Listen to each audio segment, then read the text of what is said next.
Hello students, today I am going to begin projectile motion. Now what is projectile motion? It is a two-dimensional motion. It is a two-dimensional motion. Or we can say that this is the motion in vertical plane. Motion in vertical plane, in which the body is moving in two perpendicular directions simultaneously, in which body is moving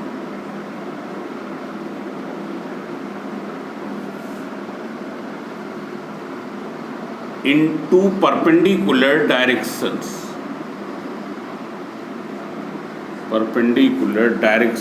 simultaneously.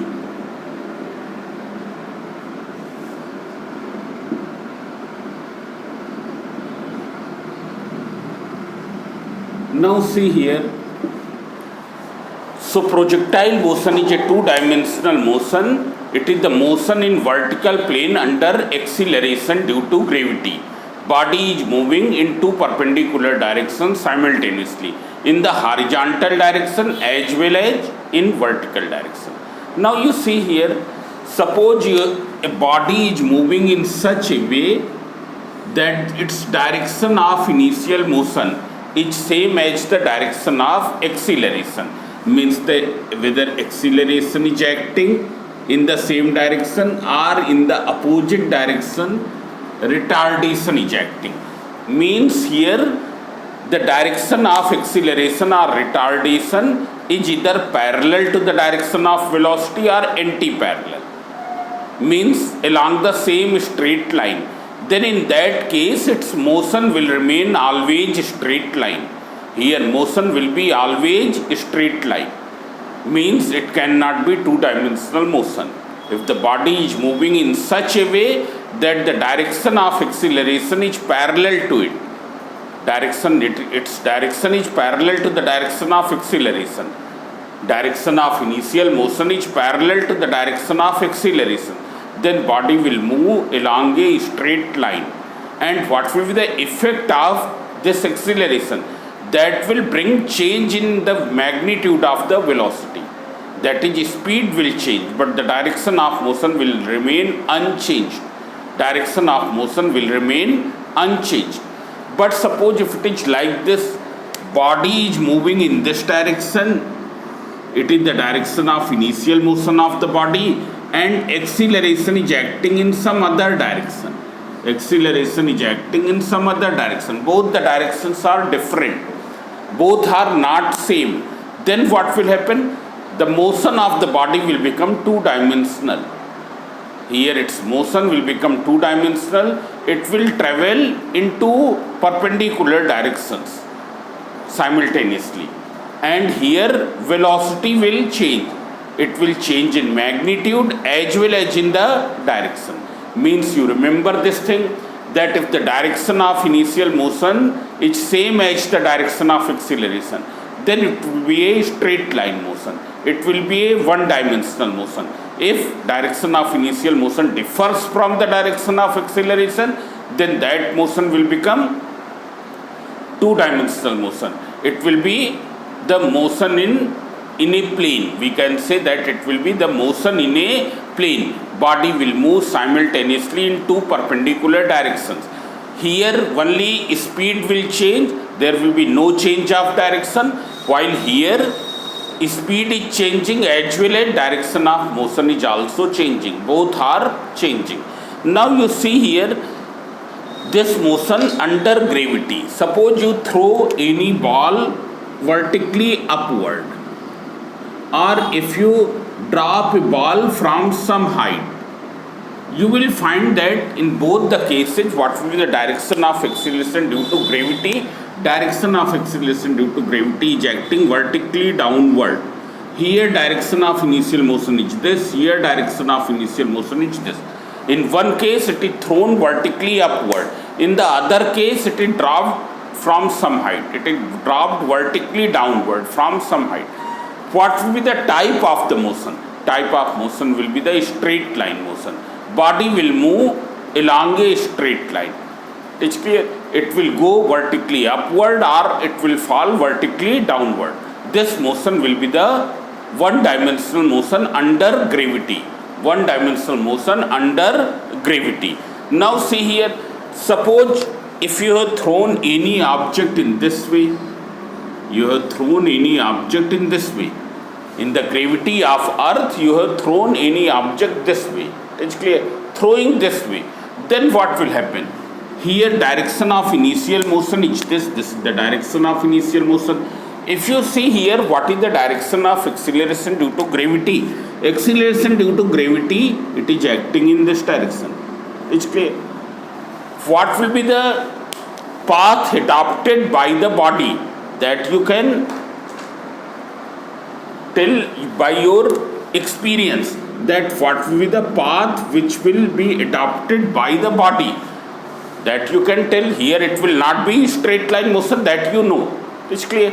Because both the directions are different. Direction of initial motion is not along the direction of acceleration due to gravity. What will be the path of the body? That you can tell you by your own experience. If you throw any body in this way, what will be the pattern of the path? So it will be like this, something like this. Here body will move along something like this path. It's clear? Means it will not be a straight line motion. Here it is two-dimensional motion. And why it is two-dimensional motion? You can see here, suppose you have thrown a body from this point O. This point I have taken O. With a velocity u at an angle theta from the horizontal. Acceleration due to gravity is acting vertically downward. When the body reaches from O to the point P, from O to the point P, it had travelled by how much distance in the horizontal direction? This much distance in the horizontal direction. How much distance in the vertical direction? This much distance in the vertical direction. Though the particle is moving from O to P through this red path, particle is moving from O to P through this red color path. But if you see, it is moving, it is displacing by how much distance? What is the displacement suffered by the body along x-axis? It is equal to this. What is the displacement of body along y-axis? It is equal to y.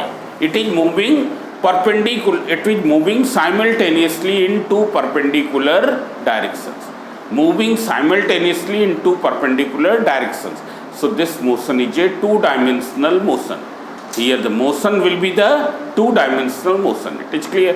And this motion is two-dimensional motion. We can say that it is the motion in plane. Motion, two-dimensional motion means it is taking place in the plane, because two directions, two perpendicular directions always constitute a plane. You see here.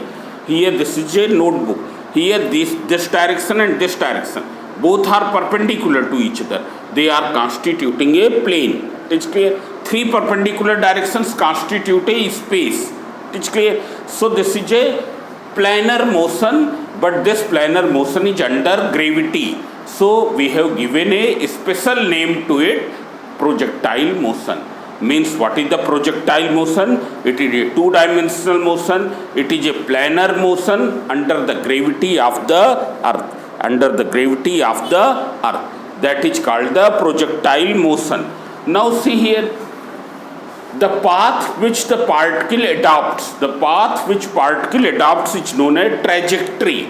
This is called this red color path, it is called the trajectory of projectile. Trajectory of the projectile. It's clear? The path which the particle adopts is called the trajectory of the projectile. Now see here, now we will determine various relations about the projectile motion. About the projectile motion means we will do the mathematical analysis of the projectile motion. And how will you study the projectile motion? Because you don't know any formula about the two-dimensional motion so far. we have studied only for the one dimensional motion. So what will you do? We will resolve this motion into two motions, one along the x-axis, other along the y-axis. One along the horizontal direction, other along the vertical direction. Means it can be resolved into two one-dimensional motions.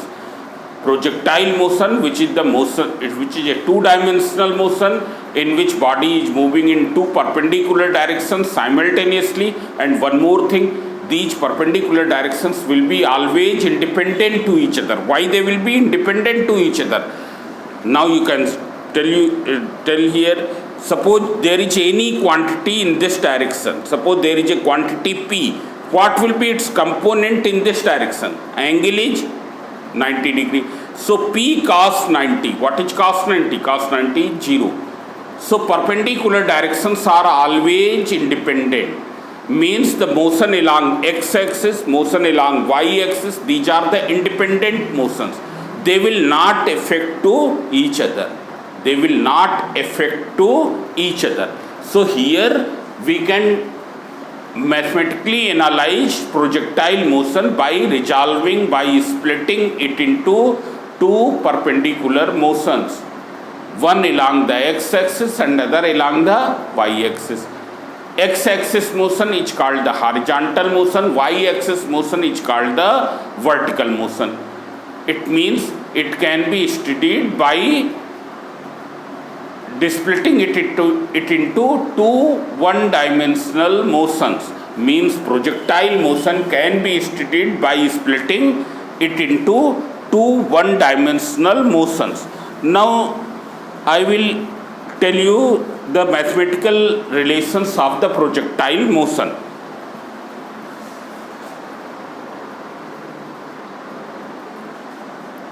So you can see here the diagram of the projectile motion has been drawn.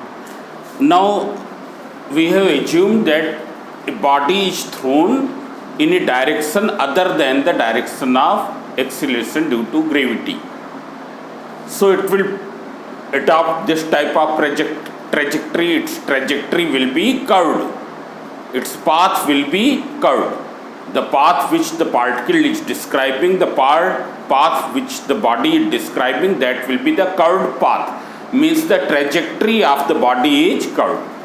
We have assumed that it is thrown with a velocity u at an angle theta from the horizontal. This is the horizontal direction and this is the vertical direction along which the acceleration due to gravity is acting in vertically downward direction. So we have assumed let the body is thrown with a velocity u at an angle theta from the horizontal. Now we can resolve its motion into two one-dimensional motion. So see here, you can resolve velocity u into two components. One is the horizontal component of velocity. It is what is the initial velocity in the horizontal direction. What is component of u at an angle theta? It will be u cos theta. It's clear. Then what is the component of acceleration due to gravity along x-axis? So you can see here this angle is 90 degree, g cos 90. Cos 90 is 0 means it is 0. Means you can say that the horizontal motion is free from acceleration. There is no acceleration along x-axis. Along x-axis, particle is moving with a constant speed. And what will be that speed? That speed will be u cos theta. You take any point on its trajectory, what will be the horizontal component of velocity? That will be u cos theta. This is the highest point, u cos theta. Here, what will be the horizontal component of velocity? That will be u cos theta. That will remain same everywhere. What is the horizontal component of velocity here? That will be u cos theta. Means horizontal component of velocity is not changing. It's clear. And why it is not changing? Because no acceleration is acting along the horizontal component of velocity. Therefore, horizontal motion is a uniform motion. We can say horizontal motion is a uniform motion. Now you find out the component of u along this direction. So as you already know that what will be the component perpendicular to this, perpendicular to u cos theta, there will be u sin theta, or you can find it the other way. This angle is theta, so what will be this angle? That will be 90 minus theta. Component of u at an angle this, so u cos of this, and cos 90 minus theta equals to sin theta. 90 degree minus theta equals to sin theta. So what is the initial velocity along vertical direction? Along y axis it is uy equals to u sin theta. Now you can see here body is going upward, acceleration due to gravity is acting downward. So what will be the acceleration here? Ay, acceleration along y axis, that will be minus g. It's clear? And because of this negative acceleration, because of this retardation, this velocity component will decrease. It will decrease and becomes zero at some point. That is called the highest point reached by the projectile. Highest point reached by the projectile, and that is shown here by P. It's clear? Here it is shown by P. Here there will be no vertical component of velocity.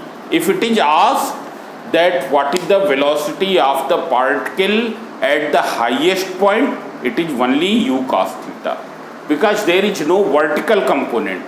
Vertical component has become zero because the body is going against gravity.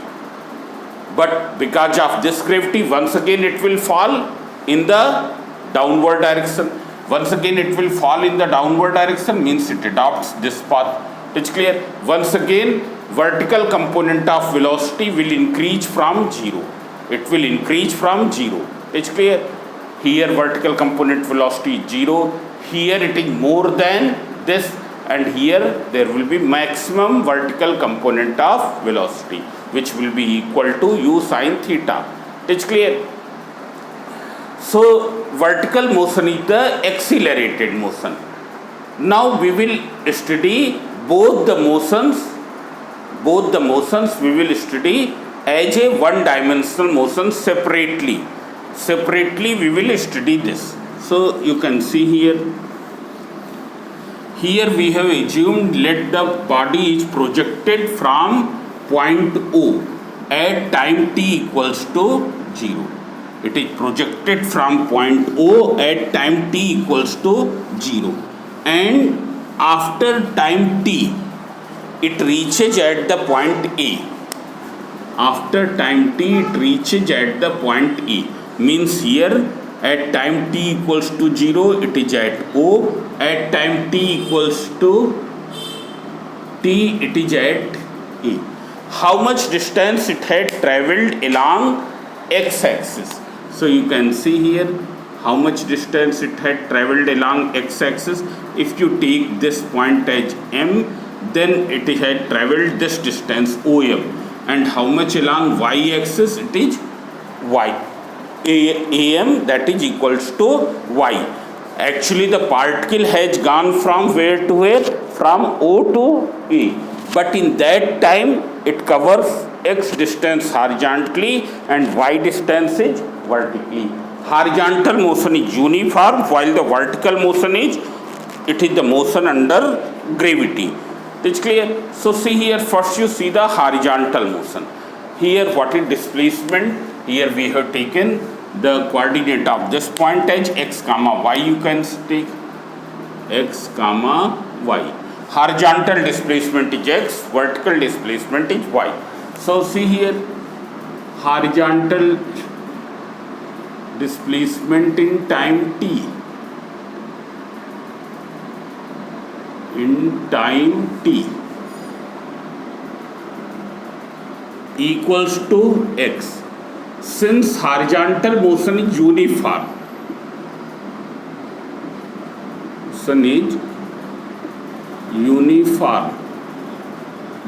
therefore displacement equals to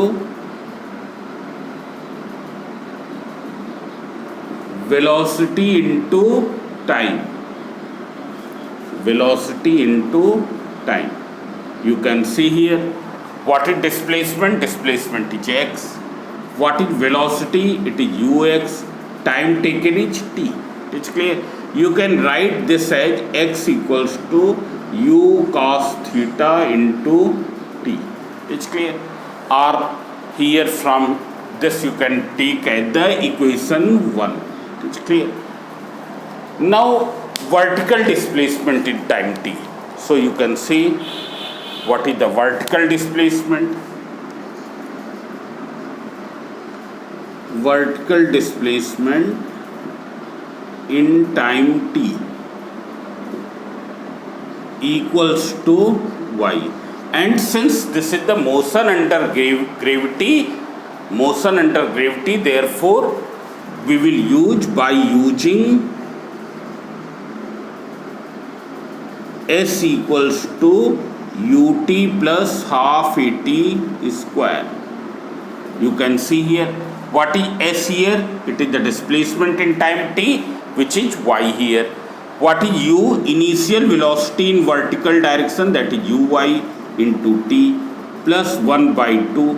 What is acceleration due to gravity? Acceleration due to gravity is minus g.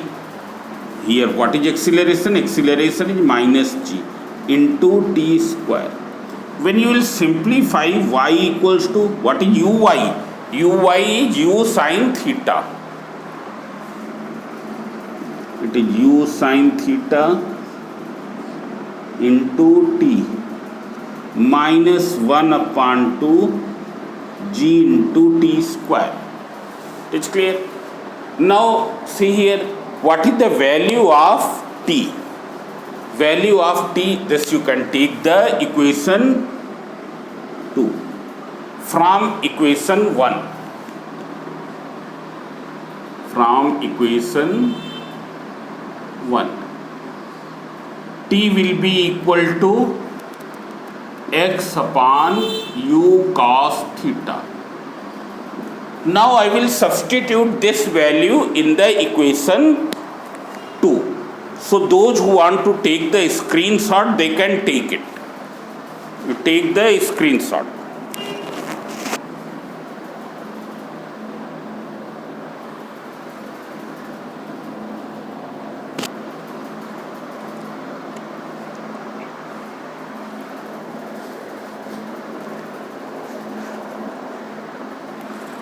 So now I am going to clean this part. You can see here, we will substitute the value of t in the equation 2.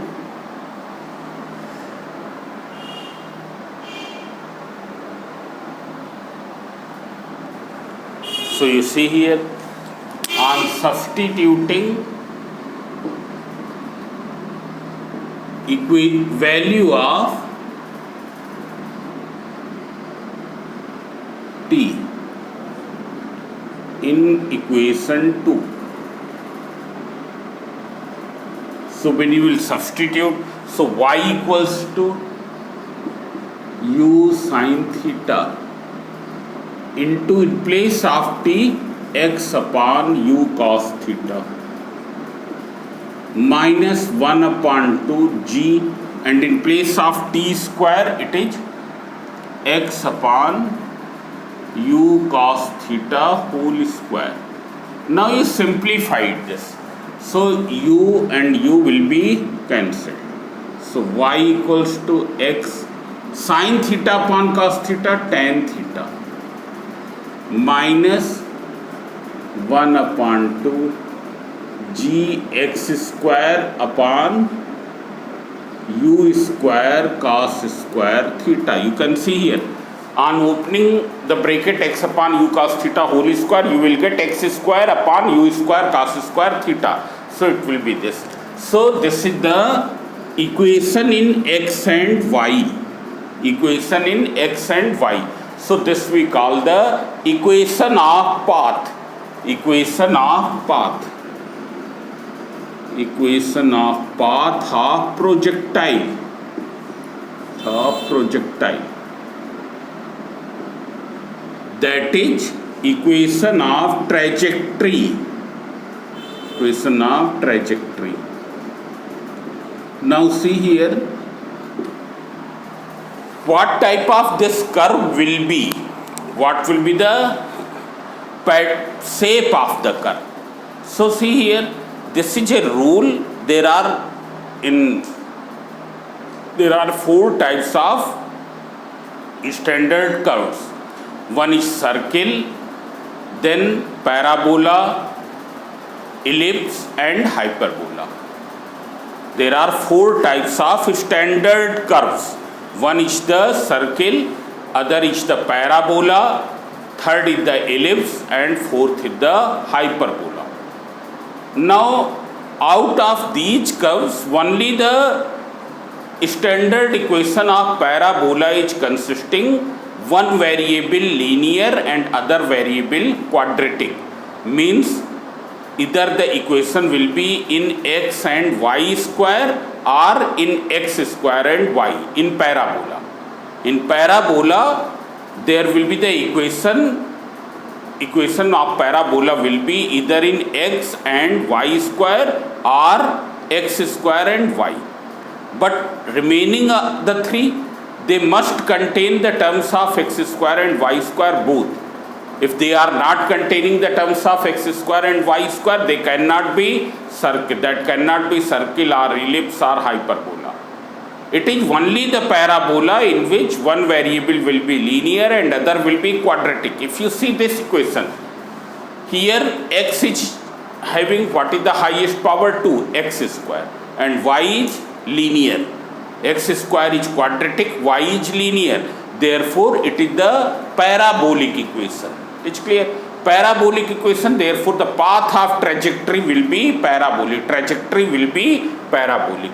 So, as equation is parabolic, therefore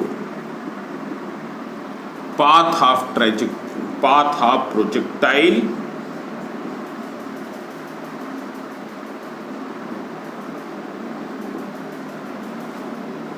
will be parabolic. Path of projectile will be parabolic. Means in the projectile motion, trajectory will be the parabolic. It's clear? This will be the trajectory. It's clear? So you can take the screenshot, because after that I will clean this.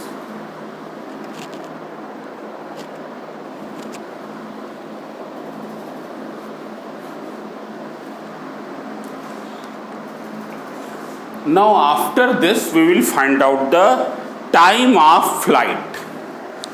What is the time of flight? So it is that time for which the body remains moving in the air. It is that time for which body is motion under gravity. Body is in motion under gravity. It is that time for which body remains in motion. It is clear? Time of flight. Time of flight. It is denoted by the letter capital T. It's clear. Total time for which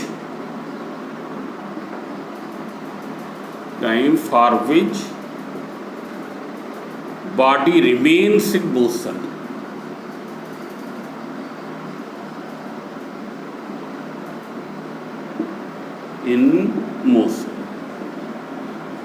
Now you can see from the diagram, here body is in motion. When it is going, it is the time taken in moving from O to O dash through this path. Time taken in moving from O to O dash through this path. You have to find that time. How will you find that time? So you can see here, what will be the displacement in horizontal direction in this time? The time in which it reaches from here to here, it covers how much distance horizontally? OO dash. It covers OO dash distance horizontally. In vertical direction, it covers how much distance? it goes from O to P against gravity and then fall from P to O along gravity. It's clear? Means in one time of flight, in time capital T, body is moving vertically from O to P and then P to O. What will be the displacement in vertical direction in one time of flight? Displacement in vertical direction in one time of flight. So in the one time of flight, it has started from here, reached up to P against gravity and then from P to O. So displacement will be 0 because it started from O and ended at O in vertical direction. What is the displacement in the horizontal direction? It started from O and reached at point O dash in the horizontal direction. So what is the displacement in horizontal direction in one time of flight? It is O dash. In vertical direction it is 0. It's clear? So see here, in vertical direction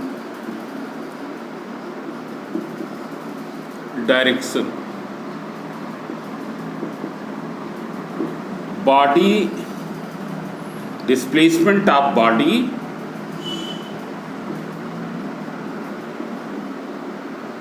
and of body over one time of flight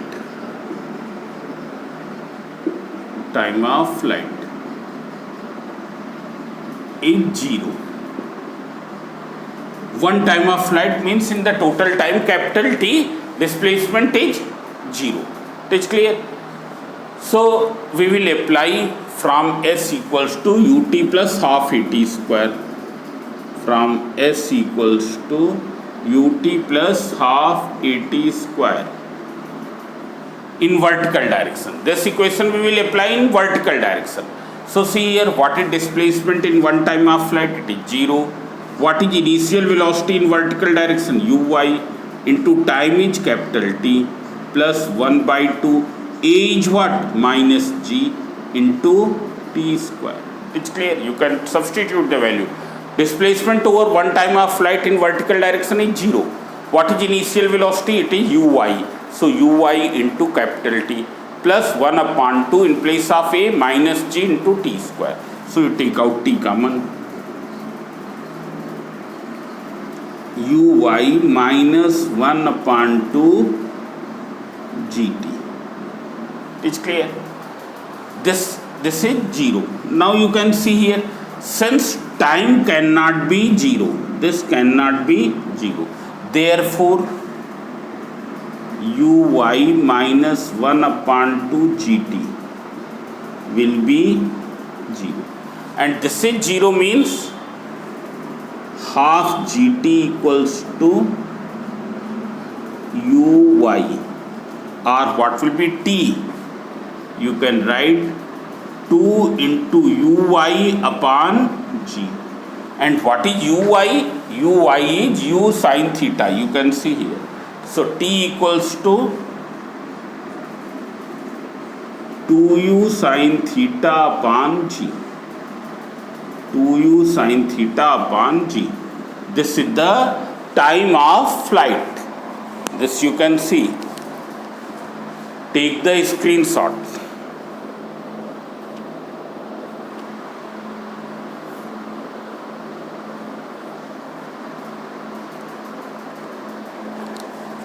Now, after this, we will find out the maximum height attained by the projectile.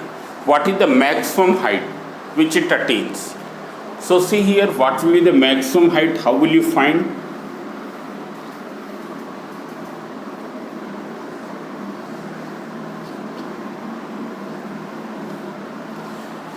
Maximum height attained by the projectile will be equal to this height.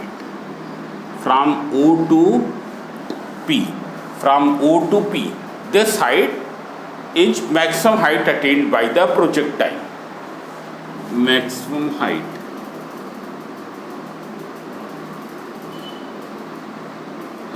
attained by projectile.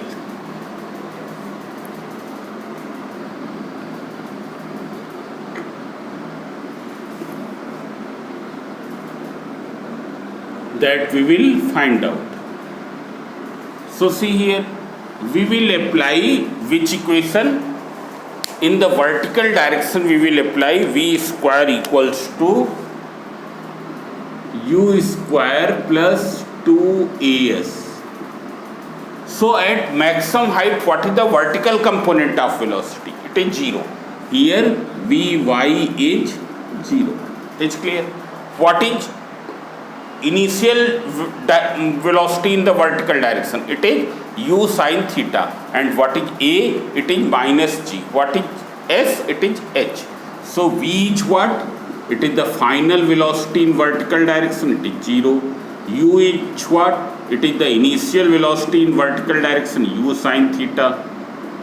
A equals to minus g and s equals to h. So you substitute 0 square equals to, here in place of u, you write down u sin theta whole square plus 2 in place of a minus g into h. So 0 equals to minus 2gh. So 2gh equals to u square sin square theta. So what is h? It is equals to u square sin square theta upon 2g. This is the maximum height attained by the projectile. Now after this we will find out the range of projectile. So you take the screenshot.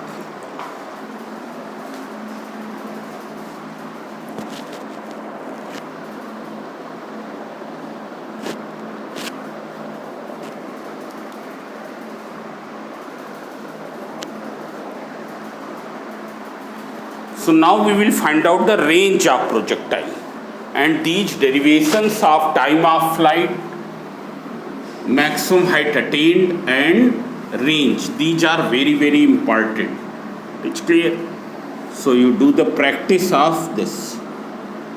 So range of projectile, it is denoted by projectile, denoted by capital R. It is what? It is the horizontal distance covered in one time of flight, which is equal to OO dash. Horizontal distance covered in one time of flight. Distance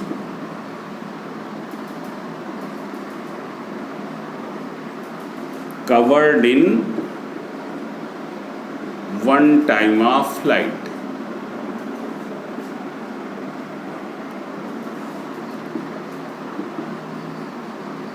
So see here, this will be equals to R. Since the horizontal motion is uniform, so distance equals to speed into time. What is the speed? Ux. What is the time? Capital T. So Ux into capital T. Now what is Ux? You can see it is equal to U cos theta. U cos theta into 2U sin theta upon G. So you rearrange the terms. So R equals to U into U, U square, into 2 sin theta into cos theta upon G. Now see here, there is a formula in trigonometry, 2 sin theta into cos theta equals to sin 2 theta. If you take theta equals to 30 degree, 2 sin 30 degree into cos 30 degree equals to sin 2 into 30 degree, that is sin 60 degree. It's clear? So here in place of 2 sin theta cos theta, I will write U square sin 2 theta upon G. Upon G. This is the formula of range. It is the formula of range. Now see here, you take the screenshot.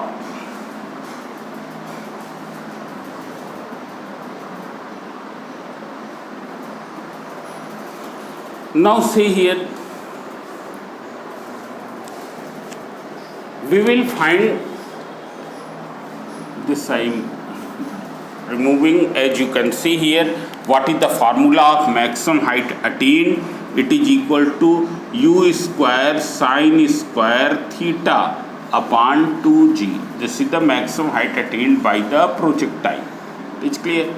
Now you can see here, for a given velocity, maximum height attained will be maximum when theta is maximum, because sin theta increases with increase in theta. Sin theta increases with increase in theta.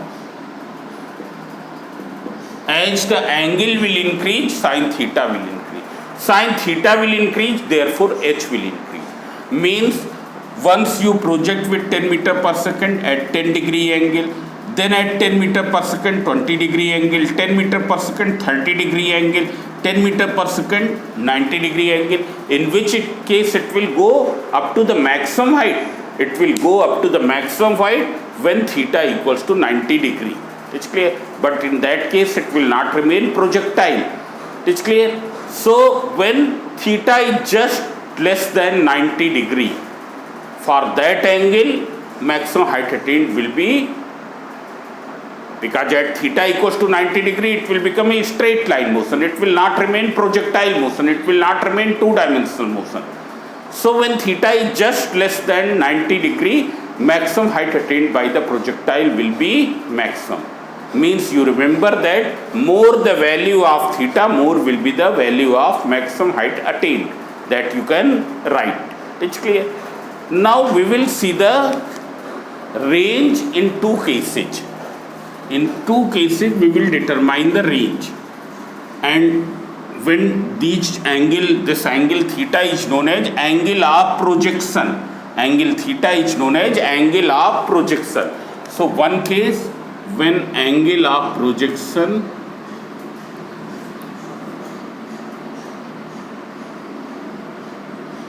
theta, first case is theta equals to alpha, and second case is theta equals to 90 minus alpha. In both cases it is complementary. Two angles whose sum is 90 degree are known as complementary. So here angle of projections are complementary. So when theta equals to alpha, what will be the range? You can write directly. Range will be equal to u square sin 2 theta, so 2 alpha upon g. It's clear. Sin 2 alpha upon g. In the second case you substitute r dash equals to u square sin 2. In place of theta you can write 90 minus alpha upon g. When you will simplify, u square 2 into 90, 180 minus 2 alpha upon g. There is one formula in trigonometry, you remember, sin 180 minus theta equals to sin theta. It's clear. Sin 180 minus theta equals to sin theta. If in place of theta you take 2 alpha, sin 180 minus 2 alpha equals to sin 2 alpha. So it will be equal to r dash equals to u square sin 2 alpha upon g. So you can see here whether the angle of projection is alpha or 90 minus alpha, ranges are coming same. R is equal to r dash. Ranges are coming same. Whether angle of projection is 30 degree or 90 minus 30 degree means 60 degree. Whether the angle of projection is 20 degree or 90 minus 20 degree, that is 70 degree. In both cases range comes out same. It's clear. What will be the difference? Difference will be only of maximum height. Difference will be only of maximum height. If the angle of, if maximum height is more, then what will be? Maximum height, if angle of projection is more, maximum height will be more. So here I am drawing the diagram. You can see here.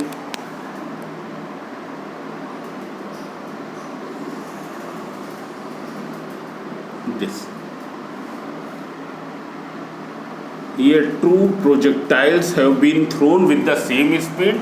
In one case, angle of projection is how much? Theta. In the other case, here it is equal to how much? It is 90 minus theta. Means it is theta from y-axis. Theta from y-axis. It's clear? Now one more thing. In which case range will be maximum? What will be the, for which angle of projection range will be maximum? So see here, what is the formula of range? Range equals to u square sine 2 theta upon g. For range to be maximum, range to be maximum, sine 2 theta should have what value? It should have value 1. It's clear? It should have this value. It's clear? Because this is the maximum value of sine. So R max equals to u square upon g. This is the maximum range. And at which angle? So what is the condition? Sine 2 theta equals to 1. Now for which angle sine is 1? So it is sine 90 degree is 1. So 2 theta equals to 90 degrees. So theta equals to 45 degree. It's clear? So this is all about the projectile motion. In the next lecture, we will discuss the problems of the projectile motion. And here there are some, in these derivations there are some you can say that constraints. Number one, we have assumed that the air friction is negligible. There is no air friction. If there will be air friction, so what will happen? Because of the air pressure, some maximum height will be reduced. It's clear? Because of the air pressure, maximum height will be reduced. So air friction has been assumed negligible. And then the Earth's rotation and these things that I have assumed negligible. So in this lecture only up to here, and in next lecture we will discuss its numericals and the other numericals of this chapter. So thank you.